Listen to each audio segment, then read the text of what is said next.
Hello friends, IAS PCS study के इस online platform पे आपका स्वागत है। और आज से हम लोग शुरुआत कर रहे हैं इंटरनेशनल रिलेशंस की, क्योंकि पॉलिटी एंड गवर्नेंस वाला सेक्शन कंप्लीट हो गया था।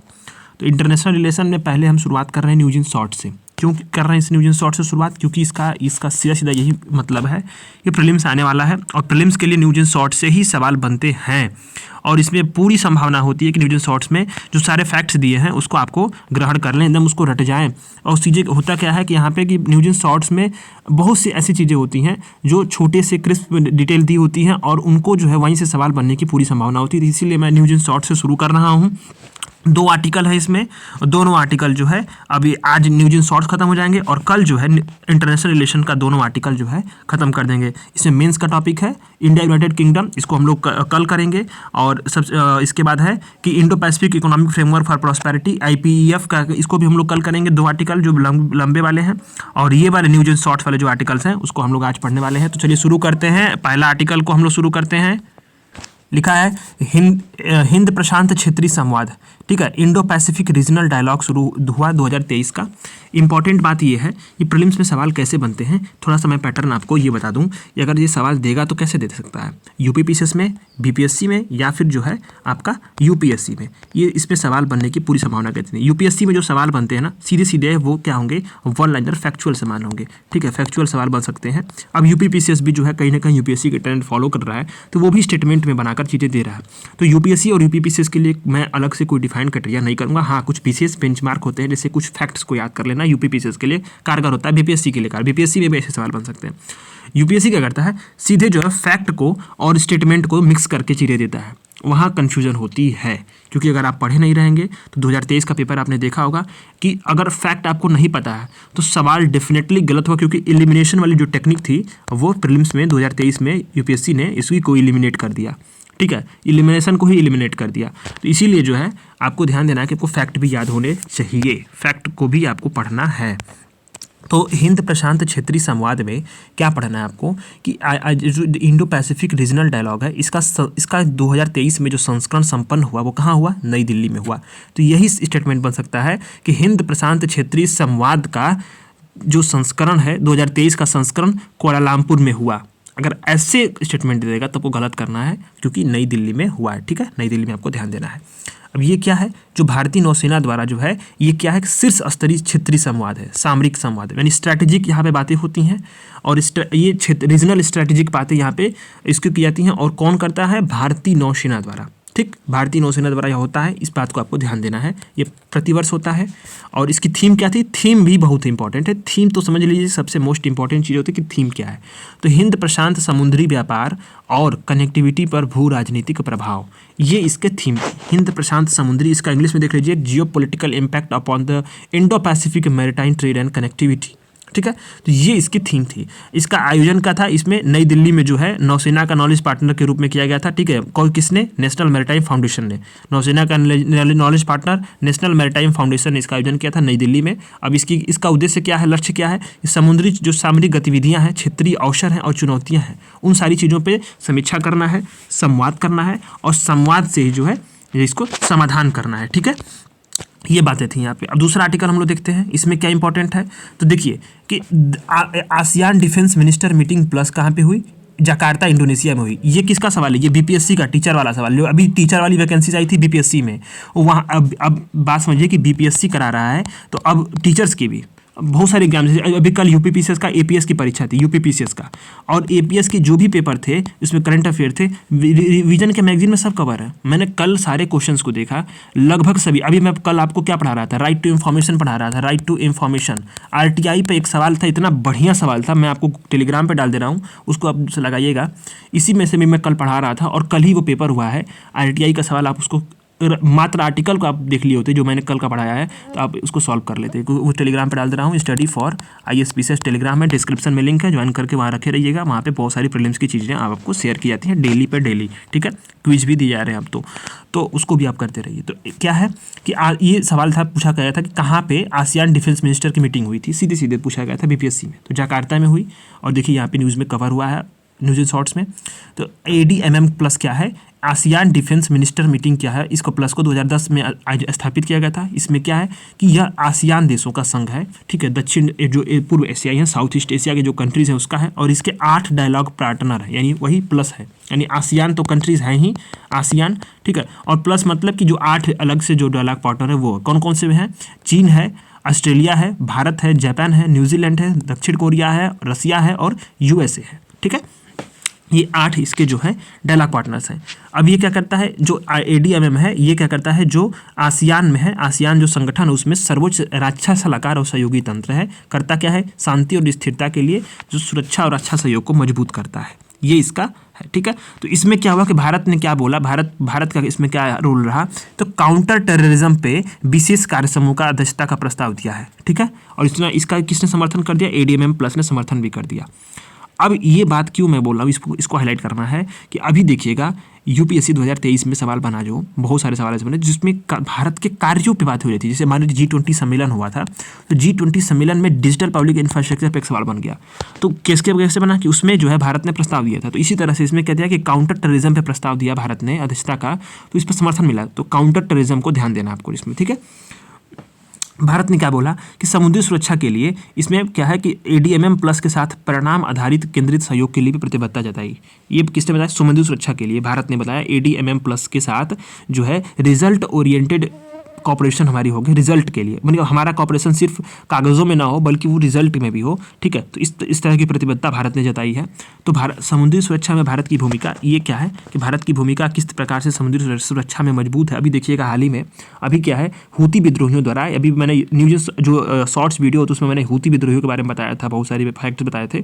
शॉर्ट्स वीडियो वाले कलेक्शन में जाएंगे तो वहाँ बहुत सारे मिल जाएंगे आपको। इजराइल वाला टेंशन चल रहा है तो उसी समय बनाया था मैंने, शुरुआत हुई थी। तो हूती विद्रोही क्या किए थे कि अभी हाल ही में जो है एक जहाज को किडनैप किए थे, और भारत की जो मार्कोस कमांडो है उनकी वीडियो सामने आई थी कि किस प्रकार से उन्होंने सेव किया था। तो भारत क्या है कि भारत जो है इसने नियम आधारित व्यवस्था पे बात करता है, भारत जो है नियम आधारित व्यवस्था पे बात करता है, किस तरह से कि इसने समुद्री कानून पर UN क्लॉज का जो कन्वेंशन है, यानी कि UN क्लॉज का जो कन्वेंशन है समुद्री सुरक्षा पर संयुक्त राष्ट्र अभिसमय जो है, ठीक है, इस 1982 में आया था। इसको सन को आप याद रखिए, UN क्लॉज कब आया था, 1982 में आया था। इस पर इसका क्या है, इसका कार्यान्वयन पर सुनिश्चित किया है। और क्या सुनिश्चित किया है, नौ परिवहन की स्वतंत्रता, मतलब किस क्या हो कि हमारे व्यापार में जो भी जहाजें जो आ रही हैं, शिप आ रही हैं, उसकी स्वतंत्रता हो, उस पर क्या है कोई रोक ना हो, निर्बाध वैध व्यापार सुनिश्चित किया, अवैध ना हो बल्कि वो वैध हो तो उसका कोई रोक टोक नहीं हो, उस पर उसकी सुरक्षा की जाए, कोई जो है समुद्री बाधाएं उत्पन्न न हो, ये इस पर बात करता है, ठीक है। भारत शांति और स्थिरता के लिए वार्ता और कूटनीति पे जोर देता है। हम मानते हैं भारत का ये पूरी तरह से, अगर आप फॉरेन पॉलिसी का अगर आप पढ़ेंगे, ठीक है, तो उसमें क्या है कि हम डिप्लोमेसी और जो है कॉपरेशन के जरिए जी, ठीक है, उसमें बहुत सारे कन्वर्सेशन के जरिए, डिप्लोमेसी के जरिए, कॉपरेशन के जरिए क्या कर सकते हैं कि हम शांति और स्थिरता पे जोर देते हैं। मानते हैं कि भारत मानता है कि वर्तमान का जो युग है वो क्या है, युद्ध का युग नहीं है। मतलब अगर आप युद्ध करेंगे तो कहीं ना कहीं आपका जो है लॉस होगा। क्या लॉस होगा, तो आपने अगर पॉलिटिकल साइंस के स्टूडेंट होंगे तो आप जानते होंगे अभी देशों के बीच क्या है, इकोनॉमिक्स इंटरडिपेंडेंस थियरी एक आती है। अगर आप IR पढ़ते हैं तो इंटरडिपेंडेंस एक थियरी आती है। इंटरडिपेंडेंस क्या है कि आज के वर्तमान के जब ग्लोबलाइजेशन के युग में जो सभी देश हैं वो कहीं ना कहीं एक दूसरे से जो है कहीं ना कहीं आर्थिक रूप से जुड़े हुए हैं। अगर एक जरा भी कहीं युद्ध होता है, ठीक है, तो होता क्या है कि हमारे यहाँ बहुत सारी समस्याएं उत्पन्न हो जाती हैं। अगर कहीं भी विश्व में किसी भी कोने में युद्ध हो रहा है, जैसे क्या हुआ अभी मैं आपको इसी मैगजीन के माध्यम से मैंने आपको क्या पढ़ाया था, काला सागर विवाद पढ़ाया था, काला सागर समझौता समझाया था। काला सागर समझौता से रूस अलग हुआ था, तो मैंने उसको बताया था आपको, याद करिएगा, अगस्त वाली मैगजीन में है या जुलाई वाली मैगजीन में है, काला सागर समझौता। उसमें क्या था, जब रूस यूक्रेन युद्ध हो रहा था तो यूक्रेन के बहुत सारे जो गेहूँ हैं और अन्य जो फार्मास्यूटिकल जो उत्पाद थे वो व्यापार बाधित हो रहे थे, और जो गेहूं के दाम थे और अन्य जो वैश्विक खाद्य आपूर्ति श्रृंखला थी प्रभावित हो रही थी। तो उसके लिए जो है टर्की ने मध्यस्थता करके जो काला सागर में एक वैकल्पिक रास्ता निकला था और उसने व्यापार को संचालित कराया था। फिर रूस उसी समझौते से अलग हो गया, तो वो काला सागर विवाद समझौता डेफिनेटली सवाल बन सकता है। इसको आप मैगजीन में कर लीजिएगा, अगस्त वाली मैगजीन या जुलाई वाली मैगजीन में मैंने कराया।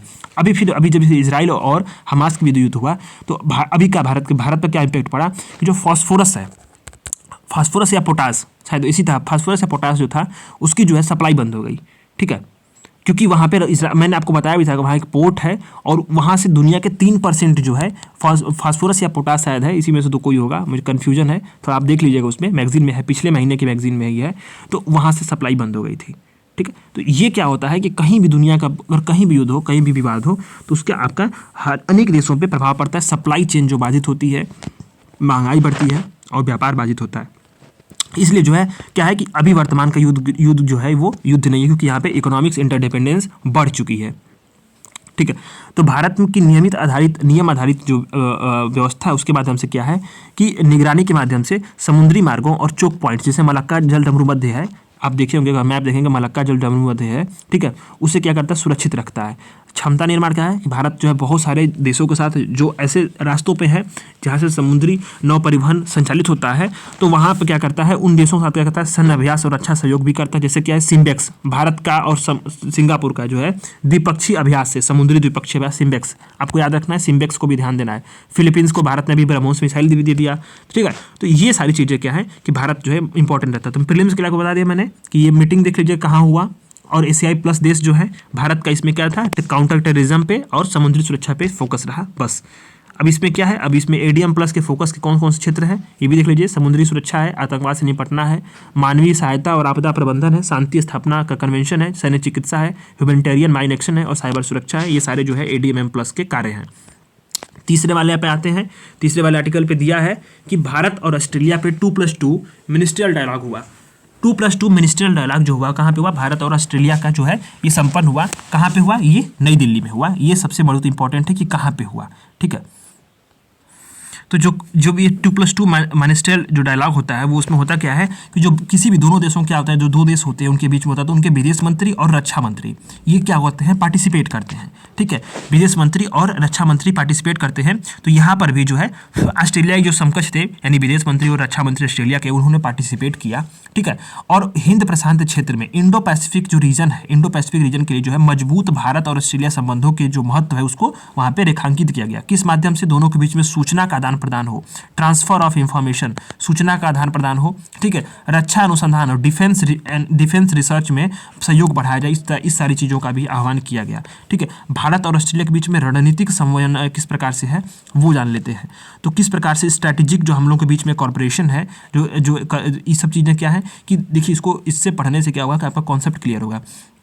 ठीक है, तो रणनीतिक समन्वय क्या है कि हिंद प्रशांत क्षेत्र में दोनों देश क्या करते हैं कि लोकतांत्रिक है। ठीक है, लोकतांत्रिक व्यवस्था को फॉलो करते हैं, बहुलवादी हैं। ठीक है, बहुलवादी समाज है, यहाँ पे बहुत सारे लोग मिलकर रहते हैं और बाजार अर्थव्यवस्था है यहाँ पे, इसकी देश है। ठीक है, क्या करते हैं, दोनों देश की हिंद प्रशांत क्षेत्र में एक साझा दृष्टिकोण रखते हैं, एक जगह साझा दृष्टिकोण रखते हैं, स्वतंत्र, खुला, समावेशी और लचीली नियम आधारित व्यवस्था स्थापित करने का यहाँ पे प्रयास करते हैं ये दोनों देश। ठीक है, अभी क्या है कि अभी जो है यहाँ पे एक चीज़ और देख लीजिए, Australia Indo Pacific ocean initiative partnership, ये क्या करता है, ये जो है AIIPOIP क्या है, हिंद प्रशांत क्षेत्र में समुद्री सहयोग को आकार देने में मदद करता है। अभी भारत ने क्या बोला, भारत ने और ऑस्ट्रेलिया ने कि इन दोनों और जापान ने, तीनों ने, याद रखिए ये चीज़ इंपॉर्टेंट है प्रीलिम्स के लिए, बहुत फैक्ट ये इंपॉर्टेंट होगा। हो सकता है कि ये चीज़ है, इसी पे एक सवाल बन सकते, या फिर सवाल ना बने तो स्टेटमेंट में तो कहीं ना कहीं आ ही सकता है, अगर, क्योंकि सारी संभावनाओं को हमें लेकर चलना होता है। मैं बहुत सारे बताता हूँ, ये हो सकता है, तो आपको देख लेना होता है प्लीज़, क्योंकि कहाँ से क्या चीज़ पूछ देगा ये आप प्रेडिक्ट नहीं कर सकते। पर आप जो भी क्वेश्चंस आए हुए हैं उन क्वेश्चंस की जो तरीके हैं पूछने के, उन तरीकों के आधार पर जो अन्य संभावनाएं बनती हैं उन संभावनाओं को आप जरूर प्रेडिक्ट कर सकते हैं। इसीलिए PYQs को आप बहुत ध्यान से देखा करिए। ठीक है, PYQs को तो क्या है कि भारत, ऑस्ट्रेलिया और जापान, ये तीन जो देश हैं उन्होंने सप्लाई चेन रिजिलियंस इनिशिएटिव शुरू की है। सप्लाई चेन रिजिलियंस इनिशिएटिव, इसका उद्देश्य क्या है कि यह कहता है कि क्षेत्र में आपूर्ति श्रृंखला में जो विविधता लाना, यानी सप्लाई चेन में बढ़ोतरी करना है और उसको डाइवर्सिफाई करना है। ठीक है, अभी क्या है कि चीन की जो बढ़ती आक्रामकता है, दोनों देशों की ये प्राथमिकता है कि जो है उससे निपटा जाए। ठीक है, अभी दोनों देश क्या है, जो भारत और ऑस्ट्रेलिया क्या है, जापान और अमेरिका के साथ क्या है, क्वाड के सदस्य हैं, और ये जो है द्विपक्षीय रणनीति है वो क्या है, जो द्विपक्षीय रणनीति थी वो व्यापक रणनीति में बन गई थी। मतलब अब हम ब्रॉडर लेवल पे जो है हम क्या कर सकते हैं, स्ट्रेटेजिक पार्टनर्स बन सकते हैं। ये सारी बात है, ठीक है। भारत और ऑस्ट्रेलिया के बीच में क्या है, मिलिट्री लॉजिस्टिक सपोर्ट एग्रीमेंट है। ये क्या करता है, ये लॉजिस्टिक सपोर्ट करता है, लॉजिस्टिक सहयोग की सुविधा देता है। Defence science technology implement arrangement है। ये क्या करता है, जो दोनों देशों के बीच में रक्षा अनुसंधान संगठन है उसके बीच वार्ता बनाता है। इंफॉर्मेशन फ्यूजन सेंटर है। ये क्या करता है, Indian Ocean region liaison officer, ये अधिकारी क्या करता है, समुद्री स्थिजन जरूरता बढ़ाने के लिए क्या करता है, वो कार्य करता है। मतलब ये है कि इंफॉर्मेशन फ्यूजन सेंटर में जो है Indian Ocean region liaison officer क्या करता है, समुद्री जो स्थिति जन्य जागरूकता होती है उसके बढ़ाने के लिए कार्य करता है। ये एक स्पेशल यहाँ पे पद बनाया गया है। ऑस्ट्रेलिया के बीच में हमारे कौन कौन से प्रमुख जो है सैन्य अभ्यास होते हैं, तो अब ध्यान देना है ऑस इंडेक्स, ऑस्ट्रेलिया इंडेक्स, ठीक है, इसको ध्यान दीजिएगा। ऑस इंडेक्स, मालाबार जो सहयोग होता है, मालाबार जो युद्ध अभ्यास होता है वो तो है ही, आस्ट्रा हिंद और पिच ब्लैक भी। ये बात चारों आपको ध्यान देना है इसमें कि जो पिच ब्लैक है वो क्या है, वो भी ऑस्ट्रेलिया के साथ होता है। ऑस्ट्रेलिया अस्ट्रा हिंद तो आपको पहचानी जाएंगे, ऑस्ट्रेलिया ऑक्सी इंडेक्स भी पहचान जाएंगे, मालाबार तो आप जानते ही होंगे। तो पिच ब्लैक पे आपको ज़्यादा फोकस करना है। ये भी हमारे ऑस्ट्रेलिया के साथ जो है होने वाला ज्वाइंट मिलिट्री ऑपरेशंस है, ठीक है। तो अभी ये क्या है कि अभी आते हैं इंडिया US 2+2 मिनिस्ट्रियल डायलॉग। अभी हमने यहाँ देखा ऑस्ट्रेलिया 2+2 मिनिस्ट्रियल डायलॉग, अभी हम देखते हैं भारत और USA का 2+2 मिनिस्ट्रियल लेवल का डायलॉग जो हुआ, ठीक है। तो यहाँ पे आप देखते हैं कि पांचवा जो है भारत और USA जो है 2+2 मंत्री स्तरीय वार्ता हुई थी दिल्ली में। कहाँ पे हुई थी, दिल्ली में। दोनों जो दो 2+2 मंत्रालय कहाँ पे हुई थी, वार्ता यहाँ पे दिल्ली में हुई थी। यहाँ पे क्या हुआ, यहाँ पे भी जो विदेश मंत्री और रक्षा मंत्री उन्होंने सामरिक और सुरक्षा संबंधी मुद्दों पे चर्चा की थी, ठीक। अभी क्या है, भारत ने क्या है कि किन किन देशों के साथ जो है 2+2 वार्ता तंत्र को अपनाया है, ये देखते हैं। तो अभी आप देखते होंगे कि यहाँ पे कौन कौन से देश हैं जहाँ पे जो है ऑस्ट्रेलिया, जापान, वो कौन कौन से देश जहाँ पे भारत ने 2+2 जो है वार्ता के लिए अपनाया है। तो देखना है इसको, ऑस्ट्रेलिया है, जापान है, UK है और रसिया है, ठीक है। और क्या है कि USA तो है ही, तो यानी आप कितना देश हो गया, USA, ठीक है, ऑस्ट्रेलिया, ठीक, दो देश हमको यहाँ पढ़ ही लिए, जापान के साथ भी है, UK के साथ भी है और रसिया के साथ भी है। तो 1 2 3 4 5 देशों का हमारा क्या है कि 2+2 मिनिस्टर लेवल का डायलॉग होता है, ठीक है। इसमें चाइना नहीं है, आप ध्यान दीजिएगा। फ्रांस भी नहीं है, कंफ्यूज तो यहाँ पे कर देगा कि फ्रांस भी नहीं है, ठीक। तो आपको ध्यान देना है इसमें कि 5 देशों का क्या है, हमारा 2+2 मिनिस्टर लेवल का डायलॉग है, ठीक है। तो वार्ता के प्रमुख जो आउटकम्स क्या निकले हैं उन सारी चीज़ों को देखते हैं। तो क्या करेंगे, भारत और USA जो है क्या करेंगे, रक्षा औद्योगिक सहयोग के लिए एक हिस्से के रूप में इन्फेंट्री कॉम्बैक्ट वाहनों का क्या करेंगे, जो सह उत्पादन करेंगे, मतलब जो है मिलकर उत्पादन करेंगे, ठीक है। दोनों पक्षों के बीच में आपूर्ति व्यवस्था की शुरुआत हुई है। कैसे, सिक्योरिटी ऑफ सप्लाई अरेंजमेंट को अंतिम रूप देने की दिशा में काम कर रहे हैं। ये क्या करेगी, ये जो आपूर्ति श्रृंखला है वो लचीलेपन को बेहतर करते हुए जो रक्षा औद्योगिक इकोसिस्टम है उसको एकीकृत करेगा। रक्षा औद्योगिक इकोसिस्टम का क्या होता है कि जो निजी क्षेत्र होते हैं, निजी सेक्टर्स होते हैं, वो क्या करेंगे, हमारे यहाँ जो है या USA की जो कंपनियां हैं जो हमारे यहाँ क्या करेंगी, जो फैक्ट्रीज को लगाएंगी, अपने उत्पादन को करेंगी और उसको जो है सप्लाई करेंगी। तो ये क्या है कि एक रक्षा औद्योगिक जो इकोसिस्टम है उसको तैयार करने में सिक्योरिटी ऑफ सप्लाई अरेंजमेंट का जो है ये जो है व्यवस्था है वो मजबूत करेगा, उसको और लचीला बनाएगा, ठीक है। तो इसके दिशा में हम अंतिम दिशा में कार्य बढ़ रहे हैं, यानी जल्दी से जल्दी ये जो है आगे हो सकता है आने वाले सालों में ये समझौता हो जाए। अभी क्या है, विज्ञान और प्रौद्योगिकी साझेदारी। USA और भारत क्या करते हैं, महत्वपूर्ण उभरती प्रौद्योगिकियों की पहल की समीक्षा की गई थी। ICET का उद्देश्य क्या है कि कंपनियों को और शैक्षणिक संस्थानों को इसके बीच में क्या हो, रणनीतिक तकनीकी साझेदारी को मजबूत की जाए। जो भी कंपनी है और शैक्षणिक संस्थान है उसके बीच में रणनीतिक तकनीकी साझेदारी को मजबूत किया जाए, व्यापक बनाया जाए। तभी क्या हो सकते हैं हम लोग कि इनके बीच के संबंधों को मजबूत करके हम द्विपक्षीय संबंधों को और एक बेहद विस्तृत आकार दे सकते हैं, ठीक है। Indo Pacific economic framework for prosperity IPEF की जो है प्रगति पर सराहना की गई। इसके 4 स्तंभ हैं, ये बहुत इंपॉर्टेंट है। Indo Pacific economic framework for prosperity, ये क्योंकि यहाँ भी जो है एक आप देखिएगा, शायद मुझे लग रहा है यहाँ पढ़ना है, Indo Pacific economic framework for prosperity. तो इसको इस पर एक पूरा डिटेल आर्टिकल ही पढ़ना है, बट इसको हम लोग देखते हैं कि है क्या ये, ठीक है। ये बहुत इंपॉर्टेंट है, बहुत इंपॉर्टेंट इस बार का। तो अभी क्या है कि IPEF की जो है ये क्या है, प्रगति की जो सराहना की गई थी। तो IPEF का Indo Pacific economic framework for prosperity क्या है, इसके 4 स्तंभ हैं, ठीक है। इसके 4 स्तंभ क्या है, व्यापार है, आपूर्ति श्रृंखला है, स्वच्छ अर्थव्यवस्था है और निष्पक्ष अर्थव्यवस्था है। तो Indo Pacific economic framework for prosperity ये इसका तंत्र है। इसके 4 आयाम हैं। तंत्र के बारे में डिटेल में हम लोग वहाँ पढ़ेंगे, क्योंकि वो बड़ा आर्टिकल है, उसको करीब करीब कल हम लोग तो उसको पूरा कवर ही करेंगे। इसमें क्या है, व्यापार है, ठीक है, व्यापार है, आपूर्ति श्रृंखला है, और स्वच्छ अर्थव्यवस्था है, यानी कि क्लीन जो है हमारी जो इकोनॉमी है वो हो, और निष्पक्ष अर्थव्यवस्था। यहाँ पे एक बात आ रही है, निष्पक्ष अर्थव्यवस्था, स्वच्छ अर्थव्यवस्था और निष्पक्ष अर्थव्यवस्था। भारत इसमें से 3 का ही सदस्य है, भारत इसमें 3 पे स्वीकृति किया हुआ है, व्यापार इसमें नहीं है, भारत इसमें 3 में शामिल है। देखिए इसमें दिखा है यहाँ पे जो 3 है, 3 स्तंभ में भारत शामिल है, लेकिन व्यापार वाला जो स्तंभ है उसे बाहर है, ठीक, ये बात आपको ध्यान देनी है इसमें। तो अभी ये कहता है कि बहुपक्षीय कूटनीति और कनेक्टिविटी। अब दोनों देशों ने क्या है कि स्वतंत्र, खुले, समावेशी और लचीला हिंद प्रशांत के महत्व की पुष्टि की, और भारत, मध्य पूर्व, यूरोप आर्थिक जो गलियारा है, जो ये G20 में जो है ये क्या है कि इसको बनाया गया, प्रस्तावित किया गया था, इसको पे लाभों को दोहराया। यानी कहीं ना कहीं अब हम जो है इस पे बढ़ेंगे, पर अभी तो आगे बढ़ने का सवाल ही नहीं होता, क्योंकि अभी इजराइल जब तक युद्ध समाप्त नहीं होता तब तक जो है ये बाधित ही रहेगा। इसके बारे में मैंने पढ़ा दिया है, इसको आप जरूर देख सकते हैं पिछले वाले में। तो यूएसए ने क्या किया, कैंसर मूनशॉट कार्यक्रम के तहत जो है सहयोग में सुधार किया। ये कैंसर मूनशॉट कार्यक्रम के तहत क्या यूएसए ने बोला कि सहयोग में सुधार का उल्लेख किया यूएसए ने, ठीक है। तो भारत का और अमेरिका के जो प्रमुख बिंदु है वो संबंधों का क्या है कि अमेरिका क्या करता है, भारत का सबसे बड़ा निर्यात गंतव्य है, मतलब भारत से जो सामान होता है वो सबसे अधिक कहाँ इंपोर्ट करता है, एक्सपोर्ट कहाँ करता है, वो यूएसए में करता है, इंपोर्ट नहीं एक्सपोर्ट। भारत एक्सपोर्ट कहाँ करता है, यूएसए में करता है, ठीक है। और यूएसए क्या है, भारत को रक्षा उपकरणों का और हथियारों का आपूर्ति करने वाला कौन सा देश है, तीसरा सबसे बड़ा देश है भारत को रक्षा आपूर्ति कर, ठीक है। दोनों देशों ने 2020 में क्या बोला, एक प्रमुख रक्षा भागीदार के रूप में मान्यता दी है, और BCEA basic exchange and cooperation agreement जैसी रक्षा सहयोग संधियों पर हस्ताक्षर किए हैं। Basic exchange and cooperation agreement पे भारत क्या है, हाल ही में जो है अमेरिका के नेतृत्व वाली खनिज सुरक्षा साझेदारी में भी, यानी मिनरल सिक्योरिटी पार्टनरशिप में भी शामिल हो गया। क्या उद्देश्य इसका कि क्रिटिकल मिनरल की आपूर्ति किया। क्रिटिकल मिनरल्स के बारे में मैंने पहले भी जो है इसको मैगजीन्स में करा दिया है, क्रिटिकल मिनरल्स क्या होते हैं। अब आते हैं हम लोग voice of south, global south summit, बहुत इंपॉर्टेंट है। यहाँ पे समझ लीजिए, यहाँ से एक सवाल तो कंफर्म है कि एक सवाल अगर बनने आ रहेगा यार से तो यहाँ से बन सकता है। क्यों, क्योंकि भारत ने इसकी मेजबानी की थी। किसकी मेजबानी की थी, voice of global south summit की मेजबानी की थी।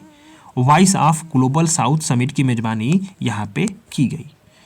क्या है वॉइस ऑफ ग्लोबल साउथ, पहले ग्लोबल साउथ जान लीजिए। तो ग्लोबल साउथ, ये मैप देख लीजिए, ग्लोबल साउथ क्या है, तो ब्रेंट लाइन है ये, ठीक है, ये ब्रेंट लाइन है, बीच में जो लाइन डिवाइड कर रही है, ये ब्रेंट लाइन है। इसके ऊपर वाले जो देश हैं वो ग्लोबल नॉर्थ के हैं, यानी ये वो विकसित देश हैं, और ये क्या है, विकासशील देशों की जो एक लाइन है, ठीक है। ऑस्ट्रेलिया यहाँ से बाहर है, इसको देख लीजिएगा, ठीक है। तो ग्लोबल साउथ और ग्लोबल नॉर्थ को डिवाइड करने वाली बातें हैं। तो यहाँ ग्लोबल साउथ जितने सारे कंट्रीज हैं, इनकी जो है एक सम्मेलन हुआ ग्लोबल साउथ में, और उसकी मेजबानी किसने की, भारत ने की, ठीक है। तो यहाँ क्या बात हुई, तो इस सम्मेलन में जो है अधिक समावेशी, यानी कि प्रतिनिधित्व वाली और प्रगतिशील विश्व व्यवस्था में जो भी प्रगति हुई है उसको जारी रखने के उपायों पे इसको केंद्रित था। इसका भारत के जो प्रधानमंत्री थे, इन्होंने सम्मेलन के दौरान क्या बोला, दक्षिण का उद्घाटन किया। इंपॉर्टेंट है प्रीलिम्स के लिए, सब चीज़ें जो मैं हाईलाइट करा रहा हूँ, रुकिए कलर चेंज करता हूँ उसको।